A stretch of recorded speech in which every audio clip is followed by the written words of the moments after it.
Let it be a Nick and Jane, and let it be a Mr. Smith, a banker of Nick and Jane. They both keep their money in his bank.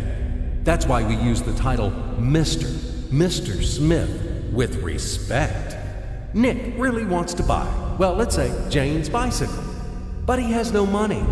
More precisely, he has money, but not enough, only $10, while Jane wants $100 for her precious bicycle. That's a problem. What should Nick do? Well, this bicycle is so desirable.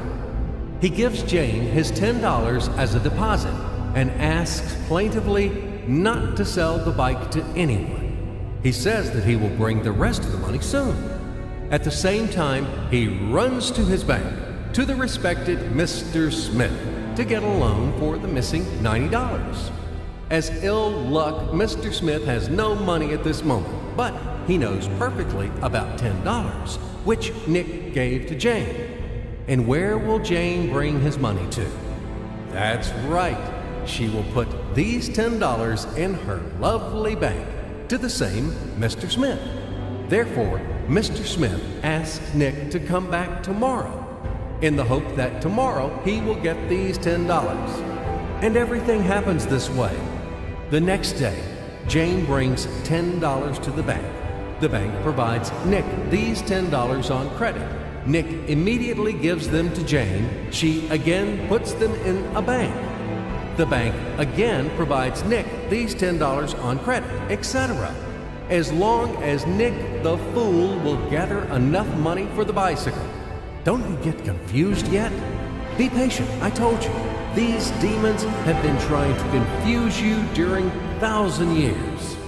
These damn economists and financiers. But anyway, we will figure everything out. So what do we have in the end? Nick finally got the bike from Jane. Wow! But at the same time, Nick owes $90 to the bank, Mr. Smith, and the bank, in its turn, owes $100 to Jane. In other words, those $10, which existed initially, have magically turned into $200, $190 of debts plus real $10. But these $10 would also turn into $1,000, even in $1 million or $1 billion, if Nick would make a more expensive purchase. In this case, our $10 would make the increasing number of its cycles, circuits from hands to hands. That's it. So, what happens in today's world? SOS! It appears that banks also make money out of thin air and multiply them. Not only Fed can produce money, but banks either. In short, everybody can do this, except you and me. We are not in the business at this celebration of life. I would like to print or draw some money as well. In fact, these banks multiply money without any control. And we're still wondering why the banker lives better. What are naive fools are we? Now it is clear why.